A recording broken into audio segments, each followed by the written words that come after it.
কালবৈশাখীর আশঙ্কায় দেশের ১৩টি অঞ্চলে ঝড় বৃষ্টি ও দমকা হাওয়ার সতর্কতা জারি করেছে বাংলাদেশ আবহাওয়া অধিদপ্তর।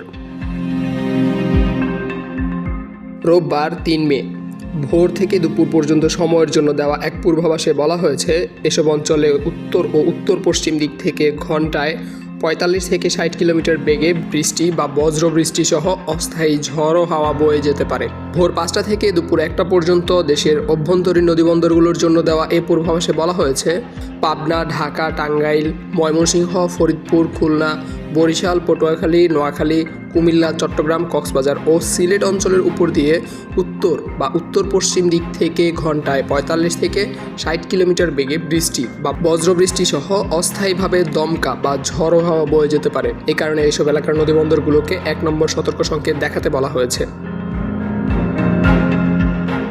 এর আগে শনিবার ২ মে দুপুর ১টা থেকে পরবর্তী ৪৮ ঘন্টার জন্য দেওয়া আরেক সতর্কবার্তায় বলা হয়, রংপুর, রাজশাহী, ময়মনসিংহ, ঢাকা, খুলনা, বরিশাল, চট্টগ্রাম ও সিলেট বিভাগের উপর দিয়ে বিদ্যুৎ চমকানো সহ পশ্চিম বা উত্তর পশ্চিম দিক থেকে ঘন্টায় ৬০ থেকে ৮০ কিলোমিটার বেগে কালবৈশাখী ঝড় বয়ে যেতে পারে।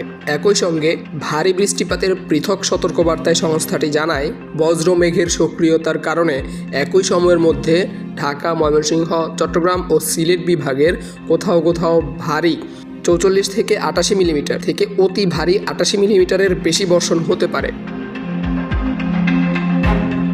এতে এসব এলাকায় সাময়িক জলাবদ্ধতার সৃষ্টি হতে পারে বলে আশঙ্কা করা হচ্ছে। বিশেষ করে চট্টগ্রাম বিভাগের পাহাড়ি অঞ্চলে ভারী বৃষ্টির কারণে কোথাও কোথাও ভূমিধসের ঝুঁকিও রয়েছে বলে জানিয়েছে আবহাওয়া অধিদপ্তর।